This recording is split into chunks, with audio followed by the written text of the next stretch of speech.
দাম নিয়ন্ত্রণে রাখতে জ্বালানি তেল আমদানির সুযোগ দেয়া হচ্ছে বেসরকারি প্রতিষ্ঠানগুলোকেও। নীতিমালা পরিবর্তনের সুফল নিয়ে সংশয় বিশেষজ্ঞদের।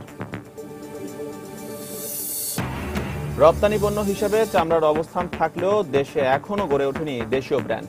সরকারি সহযোগিতার প্রত্যাশা ব্যবসায়ীদের। ওমরা করতে গিয়ে গত বছর সৌদি থেকে ফিরে আসেনি 11,500 বাংলাদেশি। বন্ধ রয়েছে ওমরা ভিসা। শতাধিক এজেন্সিকে কালো তালিকাভুক্ত করে লাইসেন্স বাতিলের প্রক্রিয়া শুরু। এবং সব মোবাইলের সিম আবারও নিবন্ধনের নির্দেশ। 3 মাসে 13 কোটি সিমের তথ্য যাচাই অসম্ভব বলছে মোবাইল অপারেটররা। ভোগান্তির আশঙ্কায় গ্রাহকরা।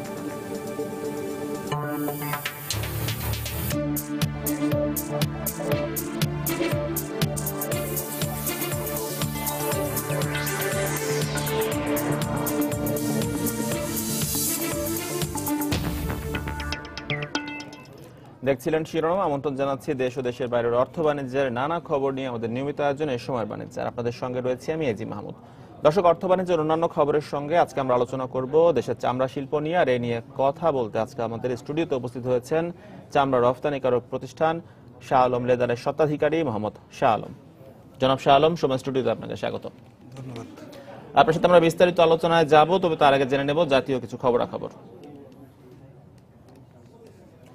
দর্শক, এই মুহূর্তে বকশীবাজারের অস্থায়ী আদালত প্রাঙ্গণে পৌঁছেছেন বেগম খালেদা জিয়া। আর সেখানে রয়েছেন আমাদের রিপোর্টার সালাউদ্দিন সুমন। বিস্তারিত জানতে সরাসরি চলে যাচ্ছি তার কাছে।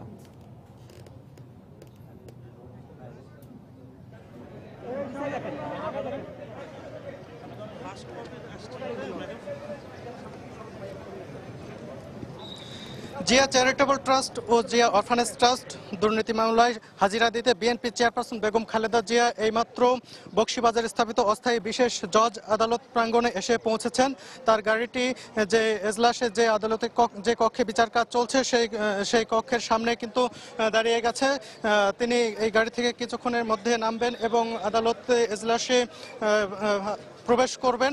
আমরা দেখতে পাচ্ছি এখানে বিএনপি চেয়ারপারসন বেগম খালেদা জিয়ার পক্ষের আইনজীবীরা রয়েছেন। তাদের সঙ্গে করে নিয়ে তিনি কিন্তু এখন এই আদালতের এজলাসে প্রবেশ করবেন। ইতিমধ্যেই তিনি নেমে পড়েছেন, তিনি তার গাড়ি থেকে নেমে পড়েছেন। তিনি আস্তে আস্তে এখান থেকে উঠবেন। আমরা যেটি দেখি সাধারণত যে তিনি গাড়ি থেকে নেমে গণমাধ্যমের উদ্দেশ্যে একটু হাত নাড়েন এদিকে একটু, কিন্তু সেই রকম অবস্থা আমরা দেখছি না। সেখানে কিন্তু ভিড় দেখছি অনেক, সেখানে ক্যামেরারও ভিড় দেখছি। আর বেগম জিয়া যে আজকে এই আদালতে হাজিরা দিবেন এই বিষয়টিকে কেন্দ্র করে কিন্তু এই আদালতে নিরাপত্তা ব্যবস্থা জোরদার করা হয়েছে। আমরা দেখেছি যে পুলিশ সদস্য থেকে শুরু করে আইন শৃঙ্খলা রক্ষাকারী বাহিনীর যত ধরনের শাখা রয়েছে তারা সবাই কিন্তু এখানে রয়েছেন। আমরা দেখতে পাচ্ছি বিএনপি চেয়ারপারসন বেগম খালেদা জিয়া আদালতের এজলাসে কিন্তু প্রবেশ করলেন, এইমাত্র প্রবেশ করেছেন। যদিও তিনি এই 11টার সময় এই আদালতের কক্ষে প্রবেশ করলেন। এর আগে সকাল 10:30টায় কিন্তু আদালতের কার্যক্রম আংশিকভাবে শুরু হয়ে গেছে, আমরা আইনজীবীদের মাধ্যমে জানতে পেরেছি। তিনি যখন প্রবেশ করলেন তখন আদালত যখন চলছিল ঠিক সেই মুহূর্তেই কিন্তু প্রবেশ করলেন। কিছু তথ্য দিয়ে রাখি যে আজকের দিন দিয়ে মোট 75তম কার্য দিবসের মধ্যে তিনি 13 বার হাজিরা দিলেন এই আদালতে। এর আগে তিনি হাজিরা দিয়েছেন গত 3 আগস্ট, এরপরে 10 আগস্টে হাজিরার দিন ছিল, তিনি আইনজীবীদের মাধ্যমে হাজিরা দিয়েছেন। তারপরে 27 আগস্টে হাজিরার দিন ছিল, সেই দিনও তিনি আইনজীবীদের মাধ্যমে, এবং 3 সেপ্টেম্বরে সেই দিনও তিনি আইনজীবীদের মাধ্যমেই কিন্তু এই আদালতে হাজিরা দিয়েছেন। গত তারিখে যেটি ঘটেছে এই আদালতে যে বিচার কার্যের যে বিষয়টি, সেটি হচ্ছে যে এখানে জিয়া চ্যারিটেবল ট্রাস্ট দুর্নীতি মামলায় মোট 7 জনের সাক্ষ্য গ্রহণ করা হয়েছে এবং এই 7 জনের মধ্যে জেরা করা হয়েছে 4 জনকে, আর 3 জনের জেরা বাকি রয়েছে জিয়া চ্যারিটেবল ট্রাস্ট দুর্নীতি মামলায়। আজকে কিন্তু সেই মামলায় এই বাকি 3 জনের জেরা করা হবে। এই জেরা শেষ হওয়ার পরে যদি এই মামলায়, যেহেতু জিয়া চ্যারিটেবল ট্রাস্ট দুর্নীতি মামলায় মোট সাক্ষী রয়েছেন 36 জন, এ পর্যন্ত 7 জনের হয়েছে। এই জেরা শেষ হওয়ার পরে যদি কারো সাক্ষ্য গ্রহণ করা হয় সেটি কিন্তু আমরা জানিয়ে দেব। আর একটি বিষয় জানিয়ে রাখি যে জিয়া অরফানেজ ট্রাস্ট দুর্নীতি মামলার সাক্ষ্য গ্রহণ অনেক আগেই শেষ হয়েছে, তার প্রেক্ষিতে কিন্তু জেরা হওয়ার কথা। তবে সাক্ষ্য গ্রহণ শেষ হওয়ার পরপরই জেরার প্রাককালে কিন্তু বিএনপি চেয়ারপারসন বেগম খালেদা জিয়ার পক্ষে পক্ষের আইনজীবীরা একটি আবেদন করেন উচ্চ আদালতে যে যেহেতু বেগম খালেদা জিয়ার অনুপস্থিতিতে অধিকাংশ সময় এই সাক্ষ্য গ্রহণ হয়েছে সেটি বাতিল চেয়ে আবেদন করেন। পরবর্তীতে গত তারিখে কিন্তু সেটির প্রেক্ষিতে একটি আদেশ দিয়েছেন উচ্চ আদালত যে সেটার অর্থাৎ জিয়া অরফানেজ ট্রাস্ট দুর্নীতি মামলায় জেরা করা যাবে। এই ছিল এখানকার সর্বশেষ পরিস্থিতি, যে এর পরবর্তীতে কি হয়, পরবর্তী ডেট কবে দেওয়া হয় এবং জেরায় সাক্ষ্য গ্রহণে কি হয় তার পুঙ্খানুপুঙ্খ কিন্তু এখান থেকে আমরা জানিয়ে দেব। দর্শক, জিয়া চ্যারিটেবল ট্রাস্ট এবং জিয়া অরফানেজ ট্রাস্ট দুর্নীতির 2 মামলায় রাজধানীর বকশীবাজারের অস্থায়ী আদালতে হাজিরা দিতে বিএনপি চেয়ারপারসন বেগম খালেদা জিয়া কিছুক্ষণ আগে আদালত প্রাঙ্গণে এসে হাজির হয়েছেন। আর সেখানকার খবর জানাচ্ছিলেন সহকর্মী সালাউদ্দিন সুমন। যাচ্ছি পরের প্রসঙ্গে। গেল কয়েক দশক ধরে অন্যতম শীর্ষ রপ্তানি পণ্য হিসেবে চামড়ার অবস্থান থাকলেও গড়ে ওঠেনি উল্লেখযোগ্য কোনো দেশীয় ব্র্যান্ড। তাই পণ্যের কাঁচামাল হিসেবে চামড়া রপ্তানির মধ্যে সীমাবদ্ধ না থেকে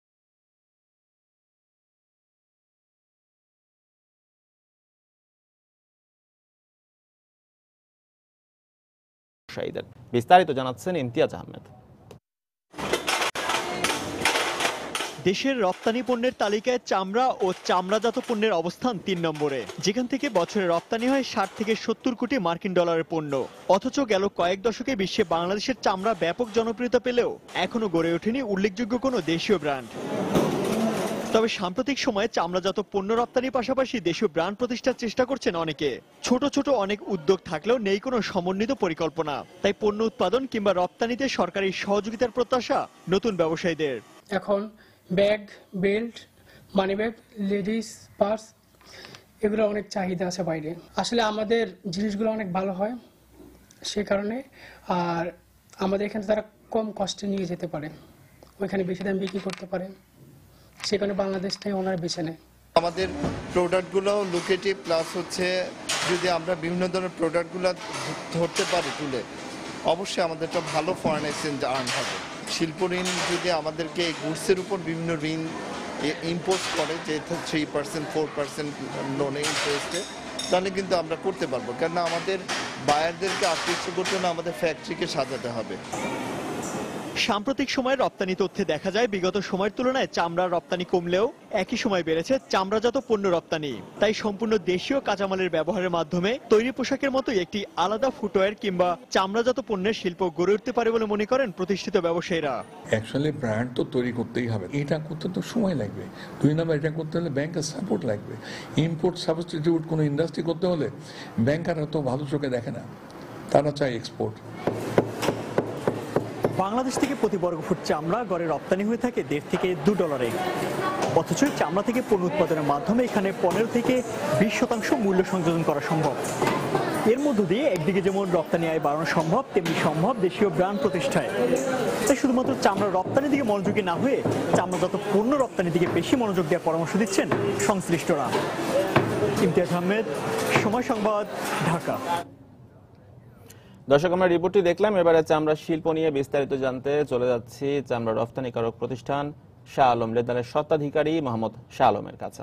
জনাব শাহ আলম, শুরুতে আপনার কাছে জানতে চাইব যে বিপুল সম্ভাবনা থাকার পরেও আমরা দেখছি যে দেশে চামড়া রপ্তানির আয় কমে যাচ্ছে ধীরে ধীরে। এর কারণ কি বলে আপনি মনে করেন? এর প্রথম কারণ হলো আমগো দেশে চামড়া রপ্তানি করি আমরা, আমগো দেশে কোনো র মেটেরিয়ালস নাই, কেমিক্যাল নাই, পুরা কেমিক্যালটা আমগো আমদানিকৃত। আমগো কাঁচামাল হিসাবে আমরা চামড়া পাইছি, কিন্তু কেমিক্যাল তো আমরা পাই নাই। বিশ্বের বিভিন্ন দেশে এই বিভিন্ন সময় কেমিক্যাল এত দাম বৃদ্ধি হয় যেটা রপ্তানিকারক ব্যবহার করা খুব কঠিন হয়ে দাঁড়ায়। এটা মূল কারণ হলো একটা, আর একটা হলো বিশ্ববাজার মন্দা। বিশ্ববাজার চামড়া চাহিদা গত 5 বছরে এই বছরে সবচেয়ে কম। এই বছর সবচেয়ে রপ্তানি খুবই কম হয়েছে। আচ্ছা, যদি জানতে চাই যে কোন কোন দেশে আমরা চামড়া রপ্তানি করে থাকি বাংলাদেশ থেকে, এবং চাহিদার হার কতটা কমেছে? আপনি 5 বছরের কথা বলেন, 5 বছর আগের পরিস্থিতি কেমন ছিল আর এখনকার পরিস্থিতি যদি একটু পুরো চিত্র যদি আমাকে তুলে ধরেন একটু রপ্তানির। যেরকম প্রথম আমরা বেশি চামড়া রপ্তানি করি China, Korea, Italy, Spain, India, Pakistan, বিভিন্ন পৃথিবীর অন্যান্য দেশে। গত 5 বছরের তুলনায় এবছর 50% রপ্তানি কমেছে, একদম 50%। এবছর রপ্তানি বাজার খুবই খারাপ। আচ্ছা, জানতে চাই আরেকটু যোগ করে যে আপনি বললেন যে ইউরোপের বাজারে বা বিশ্ব মন্দার কারণে চামড়া রপ্তানির হার কমে যাচ্ছে আমাদের দেশ থেকে। যদি আরেকটি কারণ আমি আপনাকে বলি যে পরিবেশ দূষণের অভিযোগ তুলে দেশের বাইরের অনেক ক্রেতাই এখন আমাদের দেশ থেকে চামড়া কিনছেন না কমপ্লায়েন্স ইস্যুতে, তো সেক্ষেত্রে আপনি এর সাথে কতটা একমত বা আপনি এক্ষেত্রে কি বলবেন? পরিবেশ দূষণের একটা কারণ আছে, অবশ্যই আছে। জামগট চামড়া শিল্প স্থানান্তরিত হইতেছে, তো এটার একটা কারণ আছে, মোটামুটি এটার কারণ অবশ্যই আছে যে পরিবেশ দূষণ অবশ্যই হয় হাজারীবাগে। আচ্ছা, চামড়া রপ্তানির ক্ষেত্রে আপনারা যারা আমদানিকারক, যারা আপনার কাছ থেকে আমদানি করেন, তাদের কি কি বাধার মুখে আপনাদের পড়তে হয় পরিবেশ দূষণ ইস্যুতে? তারা কি ধরনের কমপ্লায়েন্সের কথা আপনাদেরকে বলেন, বা চামড়া রপ্তানির ক্ষেত্রে আপনারা কি ধরনের বাধার মুখে পড়েন, সে বিষয়ে সম্পর্কে একটু বলেন আমাকে। ধরেন আমাদের দেশের বিভিন্ন সমস্যা আছে, একটা ব্যবসায়ী বিভিন্ন সমস্যা প্রতিক্রম করে ব্যবসা করে। তো প্রথম সমস্যা হলো আমাদের দেশের যে কোডের সমস্যা, ব্যাংকিং সমস্যা। প্রথম আমগত যারা কমার্শিয়াল তাদের হলো প্রথম সমস্যা হলো ব্যাংকিং। আমগত ঋণ খুবই কম, যারা স্বল্প আয়ে নিজস্ব পুঁজিতে ব্যবসা করি। ব্যাংক আঙ্গ ধরেন এটারে করে না, বিল পারচেস করে না। একটা মাল তৈরি করতে 1 মাস সময় লাগে, আবার ব্যাংকে এটা রপ্তানি করে এক্সপোর্ট করলে আবার 1 মাস ধরেন 1 মাস বসে থাকুন লাগে। এগুলি সমস্যা, এখানে প্রথম এগুলি বড় একটা বাধা আর কি। জনাব শাহ আলম, আপনি বলছিলেন যে হাজারীবাগে চামড়া প্রক্রিয়াকরণের ক্ষেত্রে পরিবেশ দূষণ হচ্ছে, এটা আপনারা জানেন। তো সেক্ষেত্রে কি ধরনের পরিবেশ দূষণ হচ্ছে হাজারীবাগে, সে সম্পর্কে যদি একটু বলেন আমাকে, যে এই চামড়া প্রক্রিয়াকরণ করার ক্ষেত্রে পরিবেশ দূষণটা কি পর্যায়ে রয়েছে এবং কেন অতি দ্রুত শাহবাগে সেটা স্থানান্তর করা প্রয়োজন? আপনারা ব্যবসায়িক দৃষ্টিভঙ্গি থেকে সে বিষয়ে কি ভাবছেন? পরিবেশ দূষণ ধরেন আমগো হাজারীবাগে জায়গা কম, বিভিন্ন ট্যানারি, ছোট ছোট ট্যানারি, আর এর গণবসতি। যে জায়গায় গণবসতি সেই জায়গার সমস্যা কোনো না কোনো বাজে হইতেই পারে।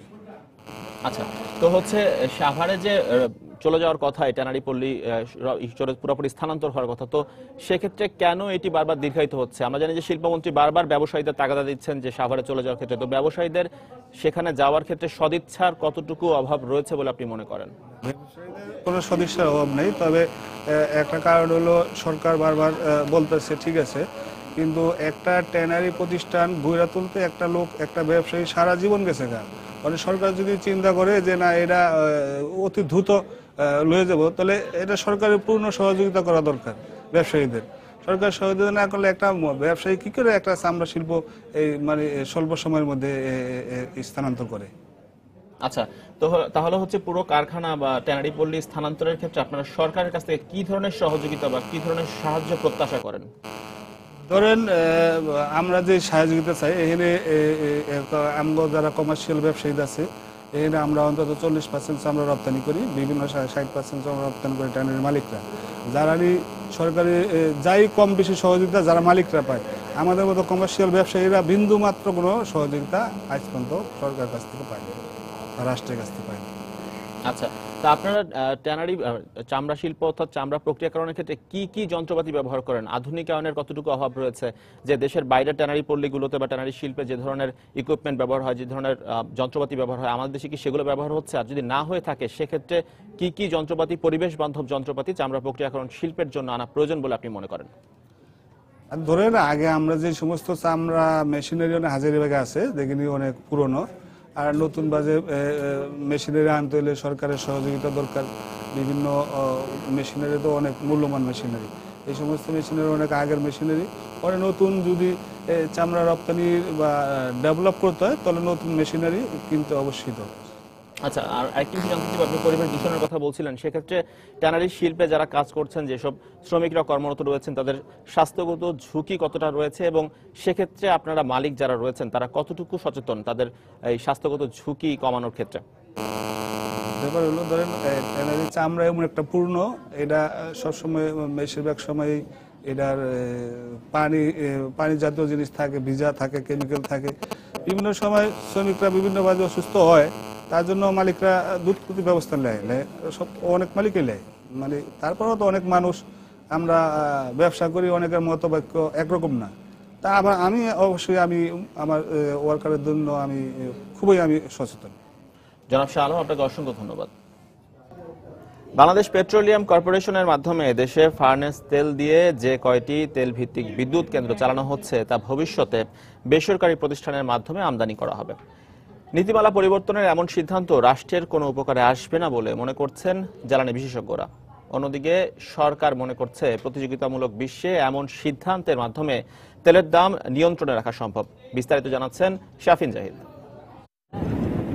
দেশে প্রতি বছর যে পরিমাণ জ্বালানি তেলের চাহিদা রয়েছে তা মূলত বাইরে থেকে আমদানি করে থাকে বাংলাদেশ পেট্রোলিয়াম কর্পোরেশন বিপিসি। কিন্তু এই আমদানির বিষয়ে খুব শিগগিরই তেল গ্যাস উন্নয়নের জন্য নীতিমালা পরিবর্তনের মাধ্যমে ব্যাপক পরিবর্তন আনা হচ্ছে, যার নামকরণ করা হচ্ছে গ্যাস পেট্রোলিয়াম ও খনিজ উন্নয়ন তহবিল নীতিমালা নামে। নতুন এমন নীতিতে বিপিসির মাধ্যমে বাইরে থেকে ফার্নেস তেল আনার ক্ষেত্রে সুযোগ দেওয়া হচ্ছে বেসরকারি প্রতিষ্ঠানগুলোকেও। যদিও সরকার আগে থেকেই প্রায় 15টি প্রতিষ্ঠানকে তেলভিত্তিক বিদ্যুৎ কেন্দ্রগুলোতে ফার্নেস অয়েল সরবরাহের অনুমোদন দিয়েই রেখেছে। এরপরও নতুন নীতিমালা প্রণয়নের ফলে ব্যক্তি নিয়ন্ত্রিত প্রতিষ্ঠানগুলো বেশি মুনাফার সুযোগ পাবে বলে মনে করছেন জ্বালানি বিশেষজ্ঞরা। আমাদের টোটাল ডিমান্ড যা আছে এটা বিপিসি হ্যান্ডেল করতে পারে। প্রাইভেট সেক্টরকে যদি পারমিশন দেয়া হয় তারা যেন অতি মুনাফা না করতে পারে সে ব্যাপারে পলিসিটা যেন সুষ্ঠুভাবে করা হয়। আপাতত আমি এটাকে কোনো কল্যাণকর এর মধ্যে কোনো জিনিস দেখতে পাচ্ছি না। তবে সরকার মনে করছে বর্তমানে প্রতিযোগিতামূলক বিশ্বে এমন সিদ্ধান্তের মাধ্যমে দেশে একদিকে যেমন কমবে তেলের দাম, অন্যদিকে তেল আমদানির বিষয়ে যেসব অভিযোগ পাওয়া যায় সেটাও আর থাকবে না। তেলের প্রাইস ডিপেন্ড করে প্লেট রেট অনুযায়ী, সুতরাং অতিরিক্ত মুনাফার কোনো প্রশ্ন আসে না। সারা পৃথিবীতেই এখন সবকিছু ওপেন হয়ে গেছে, এটা গ্লোবাল মার্কেট। সরকার আর প্রাইভেট সেক্টর বলতে আর কিছু নাই এখন। তো আমি মনে করি যে এই গ্লোবালাইজেশনের যুগে এর একটা কম্পিটিটিভ জায়গা থাকা উচিত। আমরা ডিস্ট্রিবিউশনটা আমরা কন্ট্রোল করতে পারি। বিশেষজ্ঞরা বলছেন প্রতি বছর যে পরিমাণ তেলের চাহিদা রয়েছে তা সরকারিভাবে আমদানি করে পূরণ করা সম্ভব। এরপরেও সরকারের এমন সিদ্ধান্ত কতটুকু কল্যাণকর হবে তা নিয়ে থেকে যায় সংশয়। তেলভিত্তিক বিদ্যুৎ কেন্দ্রগুলা চালানোর ব্যাপারে কিন্তু এটা খুব বিতর্কিত একটা গুঞ্জন আছে আমাদের প্রথম থেকেই। একটা মহলকে জাস্ট আর্থিক সুবিধা দেওয়ার জন্যই এই প্রকল্পগুলো টেনে নিয়ে যাওয়া হচ্ছে এবং এতে রাষ্ট্রের কোনো লাভ হবে বলে আমার মনে হয়। যদি সরকারের এমন সিদ্ধান্ত বহাল থাকে তাহলে ব্যক্তিগত প্রতিটি প্রতিষ্ঠানের উপর নজরদারি বাড়ানোর কথা বলছেন বিশেষজ্ঞরা। শাফিন জাহিদ, সময় সংবাদ, ঢাকা। পবিত্র ওমরা পালনে গিয়ে গত বছর সৌদি আরব থেকে ফেরত আসেনি প্রায় 11,500 বাংলাদেশি। সৌদি সরকারের তদন্তে এই ঘটনা ধরা পড়ার পর গত মার্চ থেকে বাংলাদেশিদের জন্য ওমরা ভিসা বন্ধ করে দেওয়া হয়। একই সঙ্গে 104টি ওমরা এজেন্সির বিরুদ্ধে ব্যবস্থা নেওয়ার জন্য ধর্ম মন্ত্রণালয়কে চিঠি দেওয়া হয়। এর পরিপ্রেক্ষিতে ট্রাভেল এজেন্সিগুলোকে কালো তালিকাভুক্ত করে লাইসেন্স বাতিলের প্রক্রিয়া শুরু করেছে ধর্ম বিষয়ক মন্ত্রণালয়। এদিকে দায়ী এজেন্সিগুলোর বিরুদ্ধে দ্রুত ব্যবস্থা নিয়ে ওমরা ভিসার ওপর নিষেধাজ্ঞা প্রত্যাহারের ব্যবস্থা নেওয়ার জন্য দাবি জানিয়েছেন এজেন্সির মালিকরা। দিগেন সিংহের তোলা ছবিতে আরো জানাচ্ছেন ইকরামুল কবির। হজের মৌসুমে 3 মাস ছাড়া বছরের 9 মাস জুড়ে ওমরা ভিসা উন্মুক্ত রাখে সৌদি সরকার। গত বছর ওমরা ভিসায় সৌদি আরবে যাওয়া 11,485 জন বাংলাদেশি দেশে ফেরত আসেনি। বিষয়টি সৌদি সরকারের কাছে ধরা পড়লে মার্চ মাস থেকে একমাত্র বাংলাদেশিদের জন্য ওমরা ভিসা বন্ধ করে দেয়। এতে প্রকৃত ওমরা পালনকারীরা পড়েছেন ভোগান্তিতে। সরকার যদি এই বিষয়টাকে গুরুত্ব না দেয় তাইলে স্বাভাবিকভাবে ধর্মপ্রাণ মানুষের মধ্যে একটা ক্ষোভের সঞ্চার হবে এবং এর একটা নেতিবাচক প্রভাব পড়বে। অনেকক্ষণ আমাকে স্টে করেছে ওরা ওদের অফিসে, অলমোস্ট 11 to 12 আওয়ার্স ওখানে ছিলাম। তারপর ওরা আমাকে ডিসিশন ওরা ব্যাক করে দেবে। এই প্রেক্ষিতে 23 আগস্ট ধর্ম বিষয়ক মন্ত্রণালয়ের অতিরিক্ত সচিব মোহাম্মদ শহীদুজ্জামানকে প্রধান করে একটি তদন্ত কমিটি করা হয়। তবে কালো তালিকাভুক্ত এক এজেন্সির মালিকের দাবি, ওমরা শেষে কেউ সৌদি আরব থেকে গেলে তার দায়িত্ব এদেশের কোনো এজেন্সির নয়। যে কোনো কারণে আত্মীয় স্বজন বা কিছু স্টে করে বা স্টে করে, এটা আমরা তেমন কিছু করার থাকে না, কারণ কাউন্টার পার্ট এজেন্সির কাছে আমরা সব জায়গায় দিলাই এবং তারাই এরারে ব্যাক করিয়া। ট্রাভেল এজেন্সির এই নেতা কালো তালিকাভুক্ত কোনো ওমরা এজেন্সিকে সহযোগিতা না দেওয়ার কথা জানালেন। যারা উমরার নামে মানব পাচার করেছে, আমরা আতাবের পক্ষ থেকে কোনো সহযোগিতা এদেরকে করব না এবং আমরা এদেরকে ঘৃণা করি যারা আমাদের দেশের ভাবমূর্তি সৌদি আরব সহ বহির্বিশ্বে নষ্ট করেছে। অন্যদিকে ওমরা এজেন্সির এই মালিক দ্রুত কালো তালিকাভুক্ত এজেন্সির বিরুদ্ধে ব্যবস্থা নেয়ার দাবি জানান। যারা এইটা করেছেন বিভিন্ন এজেন্সিদেরকে গত সেপ্টেম্বর এবং 3 সেপ্টেম্বর তাদেরকে ডাকা হয়েছে। সঠিকভাবে যদি গভর্নমেন্ট পদক্ষেপ না নেন তাহলে সৌদি গভর্নমেন্টও কিন্তু আমাদের উমরা খুলবে না। উমরা ভিসায় গত বছর 42,000 এবং চলতি বছর মার্চ মাস পর্যন্ত 20,000 বাংলাদেশি সৌদি আরব যান। ইকরামুল কবির, সময় সংবাদ, সিলেট। দর্শক, রাজশাহী শারদায় পুলিশের সমাপনী কুচকাওয়াজ অনুষ্ঠানে বক্তব্য রাখছেন প্রধানমন্ত্রী শেখ হাসিনা। আমরা এখন সরাসরি চলে যাচ্ছি সেখানে। পুলিশ কর্মকর্তাবৃন্দ উপস্থিত সুধী মণ্ডলী, আসসালামু আলাইকুম। ঐতিহ্যবাহী বাংলাদেশ পুলিশ একাডেমিতে 33তম পিসিএস পুলিশ সার্ভিসের সহকারী পুলিশ সুপারদের শিক্ষা সমাপনী কুচকাওয়াজ অনুষ্ঠানে আজকে যারা এখানে উপস্থিত রয়েছেন সকলকে আমি আমার আন্তরিক শুভেচ্ছা জানাচ্ছি। প্রশিক্ষণ সম্পন্নকারী নবীন কর্মকর্তাদের জানাচ্ছি আমার প্রাণ ঢালা অভিনন্দন। আজ আপনারা আপনাদের পেশাগত জীবনের জন্য একটি গৌরবোজ্জ্বল দিন। দীর্ঘ প্রশিক্ষণের পর আপনারা দায়িত্ব নিতে চলেছেন। কুচকাওয়াজ অনুষ্ঠানের মধ্য দিয়ে আপনাদের এই কঠোর মৌলিক প্রশিক্ষণ প্রশিক্ষণের মাধ্যমে পেশাগত জ্ঞান ও শৃঙ্খলার প্রতি যে আনুগত্যবোধ আপনারা অর্জন করেছেন তা জনগণের শান্তি ও নিরাপত্তা রক্ষায় অবশ্যই কাজে লাগাবে, এটাই আমাদের প্রত্যাশা। এই শুভক্ষণে আমি স্মরণ করছি সেই মহান নেতাকে যার নেতৃত্বে আমরা স্বাধীনতা পেয়েছি, সর্বকালের সর্বশ্রেষ্ঠ বাঙালি জাতির পিতা বঙ্গবন্ধু শেখ মুজিবুর রহমানকে। আমি শ্রদ্ধার সাথে স্মরণ করি জাতীয় চার নেতা এবং মহান মুক্তিযুদ্ধে যারা আত্মদান করেছেন তাদের সকলের প্রতি আমার লাখো মা বোন ও মুক্তিযোদ্ধাদের প্রতি।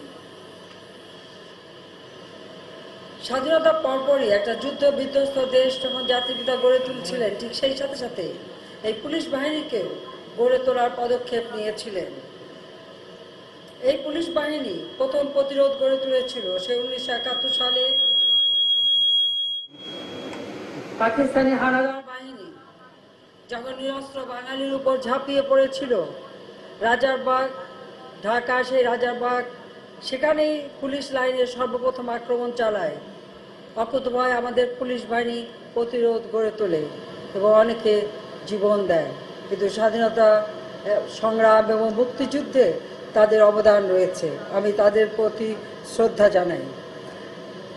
পুলিশ বাহিনী এই যে অবদান আমাদের স্বাধীনতার জন্য রেখেছেন, সে লক্ষ্যে আমরা তারই স্বীকৃতি স্বরূপ 2011 সালে পুলিশকে স্বাধীনতা পদকে ভূষিত করেছি।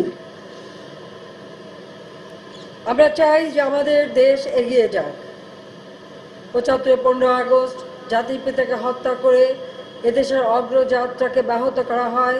যে আদর্শ নিয়ে বাংলাদেশ স্বাধীন হয়েছিল সেই আদর্শ থেকে বিচ্যুত ঘটানো হয়। 96 সালে আওয়ামী লীগ সরকার গঠন করার পর আমরা আবার উদ্যোগ নিয়েছি বাংলাদেশকে সার্বিকভাবে উন্নত করবার। আর সেটা করতে গেলে আমাদের বিভিন্ন যে প্রতিষ্ঠানগুলি সেগুলিও উন্নত করতে হবে। আর বিশেষ করে আইন শৃঙ্খলা রক্ষাকারী বাহিনী যারা দেশ ও জাতির সেবায় নিয়োজিত, দেশের শান্তি নিরাপত্তা রক্ষা করে, তাদের পুনর্গঠন, তাদের উন্নত প্রশিক্ষণ এবং তাদেরকে সুন্দরভাবে গড়ে তোলা এবং জনগণের সেবার উপযুক্ত করে গড়ে তোলা, এটাই আমাদের লক্ষ্য। আর সেই লক্ষ্য নিয়েই আমরা কাজ করে যাচ্ছি। পৃথিবী এগিয়ে যাচ্ছে, একবিংশ শতাব্দীতে আমরা পদার্পণ করেছি। একবিংশ শতাব্দীর এই লক্ষ্য সামনে নিয়ে এবং এর যে চ্যালেঞ্জ সামনে রয়েছে সেগুলি মোকাবেলা করেই আমাদেরকে এগিয়ে যেতে হবে।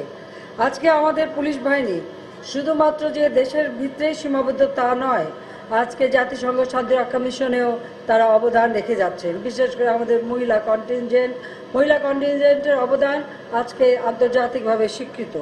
আর সেই লক্ষ্য নিয়েই এবং জনগণের সেবা যাতে আরও উন্নত হয় সেদিকে লক্ষ্য রেখে আমরা 733টি ক্যাডার পদ সহ 32,031টি পদ সৃষ্টি করেছি।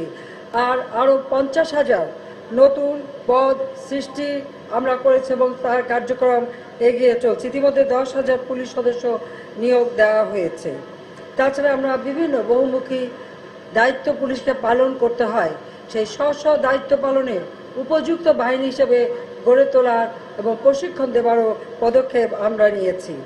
হোম ও পুলিশ খ্যাত এই একাডেমিকেও আমরা ঢেলে সাজিয়েছি।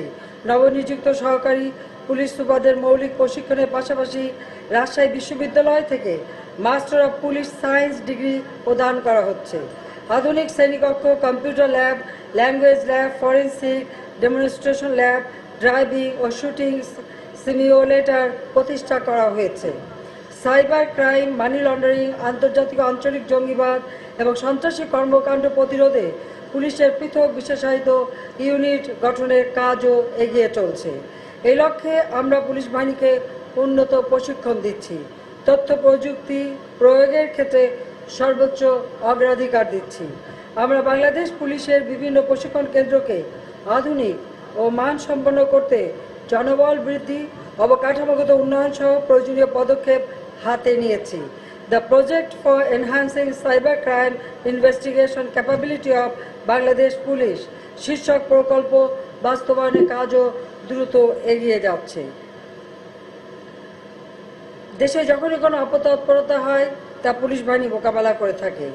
সেই সাথে সাথে পুলিশকে আমি আন্তরিক অভিনন্দন জানাই যে বাংলাদেশে বিভিন্ন নাশকতা, জঙ্গিবাদ, সন্ত্রাস মোকাবেলা অত্যন্ত দক্ষতার সাথে তারা করে যাচ্ছেন। দুর্ভাগ্য যে কয়েকটি দল মিলে এদেশে যখন সন্ত্রাসী কর্মকাণ্ড চালায়, আগুন দিয়ে পুড়িয়ে মানুষ হত্যা করে, পুলিশ বাহিনী স্ব দায়িত্ব পালন করতে গিয়ে প্রায় 20 জন আইন শৃঙ্খলা রক্ষাকারী সংস্থার মানুষ জীবন দিয়েছে। তার ভিতরে প্রায় 17 জন পুলিশ বাহিনী ছিল। যারা জীবন দিয়েছে তাদের প্রতি আমি শ্রদ্ধা জানিয়ে এটুকু বলবো যে দেশ মাতৃকার জন্য তারা এই অবদান করেছে, তাদের কথা চিরদিন জাতি শ্রদ্ধার সাথে স্মরণ করবে। বাংলাদেশ স্বাধীন দেশ, আমাদের সংবিধান, গণতন্ত্র, আইনের শাসন রক্ষার জন্য এই আত্মত্যাগ তারা করেছেন। সেই সাথে সাথে জাতির পিতার হত্যাকারীদের বিচার আমরা করেছি, যুদ্ধাপরাধীদের বিচারের কাজও চলছে এবং সে কার্যক্রম এবং রায় কার্যকর করা শুরু হয়েছে। এক্ষেত্রেও এর তদন্ত, আসামিদের ধরা এবং বিচার কাজে পুলিশ যথেষ্টভাবে দায়িত্ব পালন করে যাচ্ছে। আমি সেই জন্য তাদেরকে ধন্যবাদ জানাই। আমরা সারা দেশকে উন্নত করতে চাই, সেই লক্ষ্য নিয়েই আমরা কাজ করছি। দেশে দারিদ্র্যের হার হ্রাস পেয়েছে, বিনা পয়সায় বই দিচ্ছি ছেলে মেয়েদের পড়াশোনার জন্য, গ্রামে গ্রামে স্বাস্থ্যকেন্দ্র করে দিয়েছি চিকিৎসা সেবার জন্য, মাতৃমৃত্যু হার, শিশু মৃত্যু হার হ্রাস পেয়েছে। কাজী বাংলাদেশ আজ এগিয়ে যাচ্ছে, সারা বিশ্বে বাংলাদেশ উন্নয়নের রোল মডেল। সেভাবে আমরা আমাদের দেশকে আরও উন্নত করতে চাই।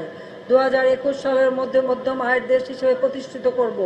কিন্তু ইতিমধ্যেই আমরা মধ্যম আয়ের তালিকাভুক্ত হয়েছি, নিম্ন মধ্যম আয় হিসেবে স্বীকৃতি আমরা পেয়েছি। কিন্তু বাংলাদেশ এবং বাংলাদেশের জনগণ মুক্তিযুদ্ধ করে বিজয় অর্জন করেছে, কাজে ওই নিম্ন না, আমরা মধ্যম আয়ের দেশে উন্নীত হব এবং 2041 সালের মধ্যে বাংলাদেশ দক্ষিণ এশিয়ায় উন্নত দেশ হিসেবে ইনশাআল্লাহ প্রতিষ্ঠা লাভ করবে।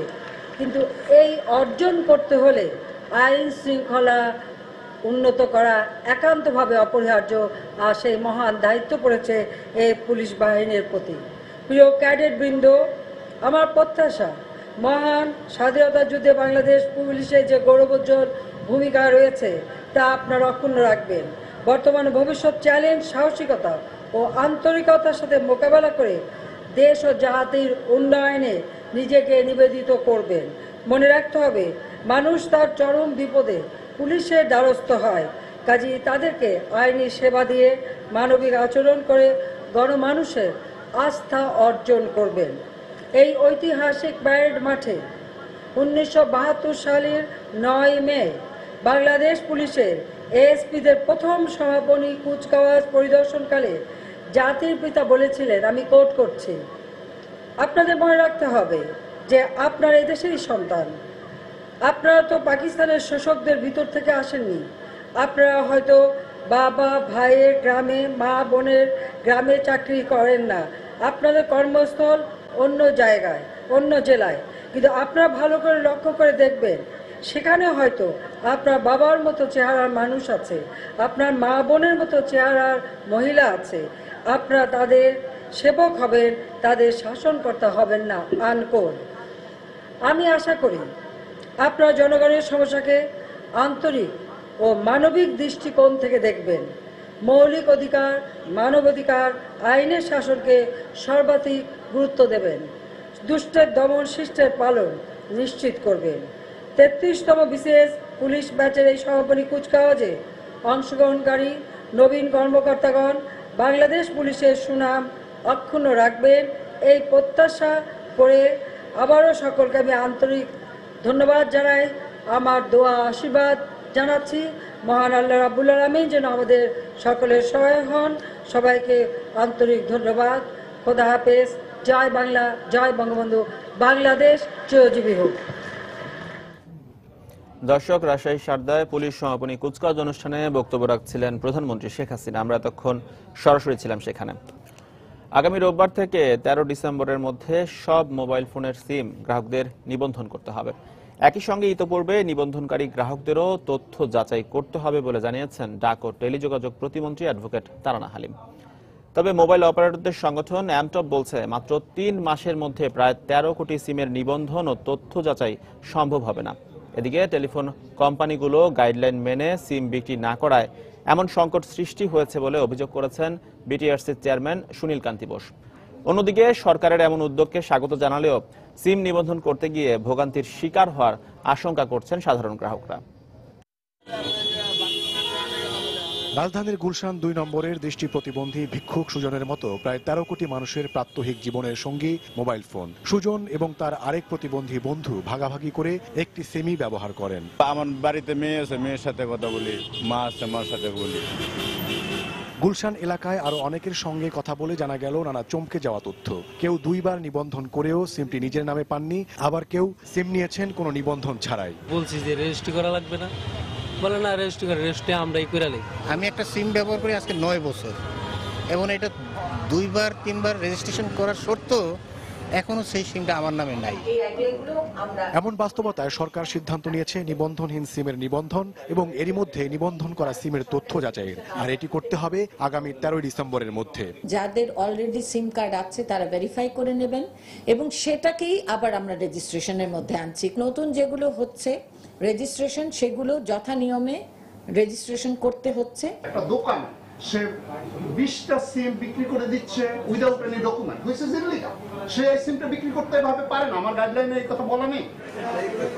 ভুয়া সিমের কারণে নানা হয়রানির কথা মাথায় রেখে সরকারের এমন সিদ্ধান্তকে স্বাগত জানালেও ভোগান্তির আশঙ্কা করছেন সাধারণ গ্রাহকরা। হয়রানি তো করতেছে, এটা নতুন করে আবার নিতে গেলে আবার ভোটার আইডি কার্ড লাগবে, অনেক ভোটার আইডি কার্ড। এখন যে পরীক্ষার ফিস টিসগুলো যেভাবে মেসেজ সিস্টেম, ওই মেসেজ সিস্টেম করতে পারে, তাহলে আর যাইতে হবে না। মানুষের এক একটা সিম দিয়া টাকা চাইতেছে, তাদের ধরতে পারতেছে না র্যাব, গোয়েন্দা বিভাগ, সে কোনো। এখন যে সিম দিয়ে যদি সে কথা বলে তাকে ধরতে পারবে। এদিকে মোবাইল অপারেটরদের সংগঠন অ্যামটপ 3 মাসের মধ্যে সিমের নিবন্ধন ও তথ্য যাচাই সম্ভব হবে না বলে মন্তব্য করে জাতীয় পরিচয় পত্রে তথ্য ভান্ডার ব্যবহার করে সময় নিয়ে এটি সম্পন্ন করার পক্ষে মত দিয়েছে। এই 3 মাসের টার্গেটটা ঠিক করা উচিত। একটা সামগ্রিক আলোচনার মাধ্যমে প্র্যাকটিক্যালি কি কি কাজ আছে, কাজগুলোকে বিবেচনা করে তারপর একটা সময় নির্ধারণ করলে সেটা ভালো হবে, অ্যাচিভেবল হবে। কিন্তু একটা টাইম নির্ধারণ করে দিলাম কিন্তু প্র্যাকটিক্যালি গিয়ে সেটা অ্যাচিভ করা যাচ্ছে না, তাহলে আসলে এটা সবার জন্য বিব্রতকর হবে। সেজন্য আমরা অনুরোধ করব একটা সামগ্রিক আলোচনার মধ্যে দিয়ে এই সময়টা নির্ধারণ করা। অ্যামটবের সেক্রেটারি আরো জানিয়েছেন, বুধবার সবগুলো মোবাইল অপারেটরের প্রতিনিধিরা তাদের বক্তব্য জানাতে ডাক ও টেলিযোগাযোগ প্রতিমন্ত্রীর সঙ্গে বৈঠক করবেন। ওমর ফারুক, সময় সংবাদ, ঢাকা।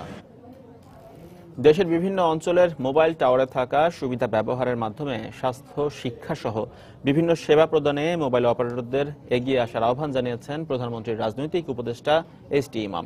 বুধবার রাজধানীর একটি হোটেলে আয়োজিত আন্তর্জাতিক অবকাঠামো সম্মেলনে এই আহ্বান জানান তিনি।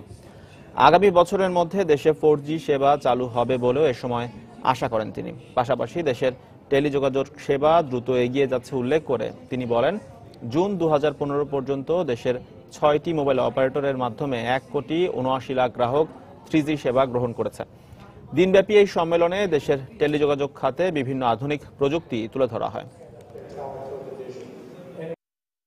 infrastructure facilities that are available that দেশের বিভিন্ন প্রান্তে ছড়িয়ে ছিটিয়ে থাকা মোবাইল টাওয়ারগুলোতে নিরবিচ্ছিন্ন বিদ্যুৎ ও উচ্চগতির ইন্টারনেট সহ যে সকল সুযোগ সুবিধা রয়েছে তা ব্যবহারের মাধ্যমে সাধারণ জনগণকে স্বাস্থ্য শিক্ষা সহ বিভিন্ন সেবা প্রদানে মোবাইল অপারেটরগুলোকে এগিয়ে আসা উচিত। এই মুহূর্তে দেশের 6টি মোবাইল অপারেটরের মধ্য থেকে 5টি অপারেটরের মাধ্যমে 1,79,00,000 গ্রাহক 3G সেবা গ্রহণ করছে। আশা করছি আগামী বছরের মধ্যে সেবা 4G তে নিয়ে যাওয়া সম্ভব হবে। teledensity in Bangladesh today is 82%. Padma সেতু চালু হলে দক্ষিণাঞ্চলের সাথে রাজধানীর যোগাযোগ দ্রুত কমে যাওয়ার পাশাপাশি আরো গতিশীল হবে দেশের অর্থনীতি। বুধবার সন্ধ্যায় রাজধানীর একটি হোটেলে অর্থনীতিতে অপার সম্ভাবনার বাংলাদেশ শীর্ষক আলোচনা সভায় কথা বলেন বেসামরিক বিমান পরিবহন ও পর্যটন মন্ত্রী রাশেদ খান মেনন। স্কুলে ভর্তি হওয়ার ক্ষেত্রে প্রায় 100% লক্ষ্য আমরা অর্জন করেছি, যদিও আমরা স্বীকার করবো যে এখনো আমাদের প্রাথমিক শিক্ষার ক্ষেত্রে, আমাদের মাধ্যমিক শিক্ষার ক্ষেত্রে ঝরে যাওয়ার সংখ্যা এখনো অনেক বেশি। আমরা দেখাচ্ছি পদ্মা সেতু করতে পারি। যখন এই পদ্মা সেতুর উপর দিয়ে যান চলাচল হবে, তার ফলে আমাদের জাতীয় প্রবৃদ্ধি আরো 2% বেড়ে যাওয়ার সম্ভাবনা রয়েছে।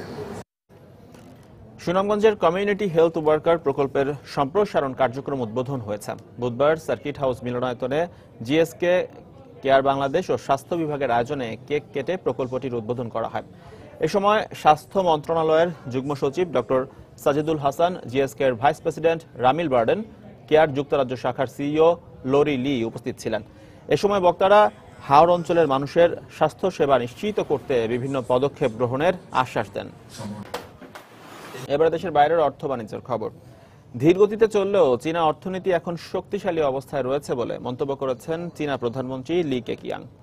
চীনের বন্দরনগরী দালিয়ানে বিশ্বের শীর্ষস্থানীয় ব্যবসায়ী প্রতিনিধিদের সাথে অনুষ্ঠিত বৈঠকে তিনি আরো বলেন, কিছুটা প্রতিবন্ধকতা তৈরি হয়েছে, কিন্তু অর্থনৈতিক পুনর্গঠন আর অবকাঠামোগত উন্নয়নের মধ্য দিয়ে তা পুষিয়ে নেওয়া সম্ভব। সরকার যে কোনো সময় মুদ্রানীতিতে পরিবর্তন আনতে প্রস্তুত বলেও জানান তিনি। তবে রফতানি বাড়াতে ইউয়ানের মান কমানো হয়নি উল্লেখ করে তিনি আরো বলেন, চীন কোনো মুদ্রা যুদ্ধ দেখতে চায় না, কারণ এটা চীনের জন্যই ক্ষতিকর। বর্তমানে বিদেশি বিনিয়োগকারীদের চীনে বিনিয়োগে উৎসাহী করার চেষ্টা চালাচ্ছে চীন সরকার। আগস্টেও চীনের বৈদেশিক বাণিজ্য পরিস্থিতির কোনো উন্নতি হয়নি, বরং এর আগের বছরের একই সময়ের তুলনায় রফতানি কমেছে 5.5%। নেতিবাচক পরিস্থিতির দিক দিয়ে দেশটির আমদানি খাত যেন আরো এক ধাপ এগিয়ে। আমদানি বাণিজ্য কমেছে 13.8%। এ নিয়ে টানা 10 মাস ধরে দেশটির বৈদেশিক বাণিজ্য নেতিবাচক ধারা বজায় রয়েছে। বিশ্লেষকরা বলছেন, ইউয়ানের শক্তিশালী মানের কারণে এতদিন চীনের রফতানি বাণিজ্য ক্ষতিগ্রস্ত হলেও এখন ইউয়ানের মান কমায় এর প্রভাব পড়ছে আমদানি বাণিজ্যে। এছাড়া বিশ্বে ভোগ্যপণ্যের চাহিদা কমে যাওয়ায় রফতানি খাতে মিলছে না ইউয়ানের দুর্বল মানের সুফল। চলতি বছর তাই চীনের প্রত্যাশিত প্রবৃদ্ধি অর্জন স্বপ্নই থেকে যাবে বলে আশঙ্কা করা হচ্ছে। দুর্নীতি তদন্ত চলার মাঝ পর্যায়ে চাকরি থেকে পদত্যাগ করলেন ইউনাইটেড এয়ারলাইন্সের প্রধান নির্বাহী ও বোর্ড চেয়ারম্যান জেফ সিসম্যাক। তার সঙ্গে প্রতিষ্ঠানটির আরো 2 নির্বাহী পদত্যাগ করেছেন। মার্কিন গণমাধ্যম সূত্রে জানা গেছে, জেফের বিরুদ্ধে নিউ ইয়র্ক ও নিউ জার্সিতে অলাভজনক ফ্লাইট চালু রেখে বিমানবন্দর কর্তৃপক্ষের কাছ থেকে অনৈতিকভাবে সুবিধা আদায়ের অভিযোগ রয়েছে। এদিকে জেফের পরিবর্তে নতুন সিইও হিসেবে প্রতিষ্ঠানটিতে অস্কার মৌনজের যোগদানের কথা রয়েছে। After Sampson resigned in early 2014. Munoz says he'll focus on improving. United Continental shares are down 14%. দর্শক, এবারে জানিয়ে দেব ঢাকা স্টক এক্সচেঞ্জের লেনদেন পরিস্থিতি। আমরা চলে যাচ্ছি ডিএসসি ওয়েবসাইটে। দর্শক, দেখতে পাচ্ছি আজকে সপ্তাহের শেষ কার্যদিবস বৃহস্পতিবার। দেখতে পাচ্ছি ডিএসসিএক্স অর্থাৎ ডিএসসির প্রধান সূচক এখনো পর্যন্ত 9 পয়েন্ট বেড়ে দাঁড়িয়েছে 4767 পয়েন্টে। অন্যদিকে ডিএসসিএস অর্থাৎ সরিয়া সূচক এখনো পর্যন্ত 2 পয়েন্ট বেড়ে দাঁড়িয়েছে 1169 পয়েন্টে। অন্যদিকে ডিএসসি 30 অর্থাৎ বাছাই সূচকের অবস্থান দেখতে পাচ্ছি 3 পয়েন্ট বেড়ে দাঁড়িয়েছে 1819 পয়েন্টে। অন্যদিকে এখনো পর্যন্ত ডিএসসিতে লেনদেন হয়েছে 96 কোটি টাকার শেয়ার এবং মিউচুয়াল ফান্ড, এবং লেনদেন হওয়া শেয়ার এবং মিউচুয়াল ফান্ডের প্রতিষ্ঠানগুলোর মধ্যে দাম বেড়েছে দেখতে পাচ্ছি যে 126টির কমেছে 86টির এবং অপরিবর্তিত রয়েছে 66টি প্রতিষ্ঠানের শেয়ার এবং মিউচুয়াল ফান্ডের দাম। দর্শক, আমরা এখন চলে যাচ্ছি টপ 20 শেয়ারে। দেখে নেব তালিকার প্রথম অবস্থানে কে রয়েছে। বিএসআরএম লিমিটেড রয়েছে টপ 20 শেয়ারের প্রথম অবস্থানে আজকে সপ্তাহের শেষ কার্যদিবসে। এখনো সবশেষ মূল্য দেখতে পাচ্ছি তার 119 টাকা 50 পয়সা। সর্বোচ্চ লেনদেন মূল্য এখনো পর্যন্ত 119 টাকা 90 পয়সা। সর্বনিম্ন লেনদেন মূল্য 113 টাকা। লাইন বিডি রয়েছে টপ 20 শেয়ারে দেখতে পাচ্ছি এখনো পর্যন্ত টপ 20 শেয়ার দ্বিতীয় অবস্থানে, যার সবশেষ লেনদেন মূল্য এখনো পর্যন্ত 1394 টাকা, সর্বোচ্চ লেনদেন মূল্য 1394 টাকা 50 পয়সা, সর্বনিম্ন লেনদেন মূল্য এখনো পর্যন্ত 1314 টাকা 30 পয়সা।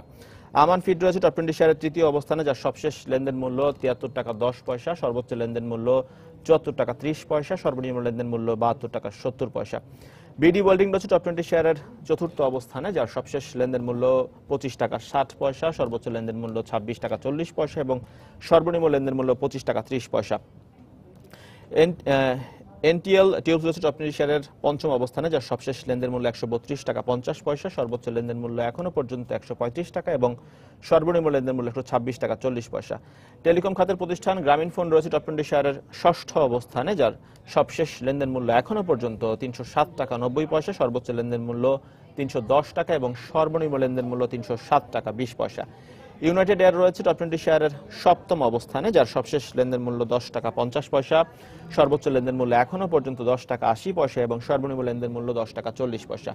এমআরএল ডুয়াল রয়েছে টপ 20 শেয়ারের অষ্টম অবস্থানে, যার সবশেষ লেনদেন মূল্য 51 টাকা 30 পয়সা, সর্বোচ্চ লেনদেন মূল্য 51 টাকা 90 পয়সা এবং সর্বনিম্ন লেনদেন মূল্য 51 টাকায়। আলহাজ টেক্সটাইল রয়েছে টপ 20 শেয়ারের নবম অবস্থানে, যার সবশেষ লেনদেন মূল্য 123 টাকা 80 পয়সা, সর্বোচ্চ লেনদেন মূল্য এখনো পর্যন্ত 125 টাকা 20 পয়সা এবং সর্বনিম্ন লেনদেন মূল্য দেখতে পাচ্ছি 122 টাকা 50 পয়সা। অন্যদিকে ডিএসসির টপ 20 শেয়ারের দশম অবস্থানে রয়েছে সিনো বাংলা, যার সবশেষ লেনদেন মূল্য দেখতে পাচ্ছি 29 টাকা 10 পয়সা, সর্বোচ্চ লেনদেন মূল্য এখনো পর্যন্ত 29 টাকা 40 পয়সা এবং সর্বনিম্ন লেনদেন মূল্য 28 টাকা 40 পয়সা। অন্যদিকে টপ 20 শেয়ারে দেখতে পাচ্ছি এখনো পর্যন্ত 11তম অবস্থানে রয়েছে ইসলামী ব্যাংক, 12তম অবস্থানে রয়েছে দেখতে পাচ্ছি 12তম অবস্থানে রয়েছে বেচ হ্যাচারি লিমিটেড, অন্যদিকে 13তম অবস্থানে রয়েছে ফুয়াং সিরামিক এবং 14তম অবস্থানে রয়েছে এনপি পলিমার এবং হাইডেলবার্গ সিমেন্ট রয়েছে দেখতে পাচ্ছি 15তম অবস্থানে টপ 20 শেয়ারের। আমরাটেক রয়েছে টপ 20 শেয়ারের 16তম অবস্থানে এবং এসপিসিএল রয়েছে টপ 20 শেয়ারের 17তম অবস্থানে এবং মিরাকল ইন্ডাস্ট্রিজ রয়েছে টপ 20 শেয়ারে দেখতে পাচ্ছি এখনো পর্যন্ত 18তম অবস্থানে, লিগেসি ফুডার 19তম অবস্থানে এবং 20তম অবস্থানে রয়েছে ওরিয়ন ইনফিউশন।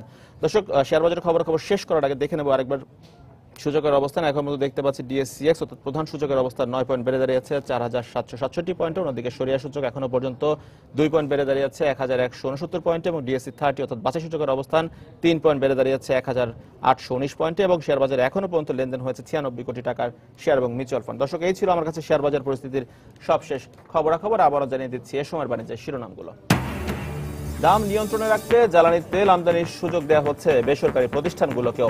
নীতিমালা পরিবর্তনের সুফল নিয়ে সংশয় বিশেষজ্ঞদের। রপ্তানি পণ্য হিসেবে চামড়ার অবস্থান থাকলেও দেশে এখনো গড়ে ওঠেনি দেশীয় ব্র্যান্ড। সরকারি সহযোগিতার প্রত্যাশা ব্যবসায়ীদের। ওমরা করতে গিয়ে গত বছর সৌদি থেকে ফিরে আসেনি 11,500 বাংলাদেশি। বন্ধ রয়েছে ওমরা ভিসা, শতাধিক এজেন্সিকে কালো তালিকাভুক্ত করে লাইসেন্স বাতিলের প্রক্রিয়া শুরু। এবং সব মোবাইলের সিম আবারও নিবন্ধনের নির্দেশ। 3 মাসে 13 কোটি সিমের তথ্য যাচাই অসম্ভব বলছে মোবাইল অপারেটররা, ভোগান্তির আশঙ্কায় গ্রাহকরা। দর্শক, এই ছিল এ সময়ের বাণিজ্য। যে কোনো খবর পেতে ভিজিট করুন সময়নিউজ.টিভি আর সঙ্গেই থাকুন সময়।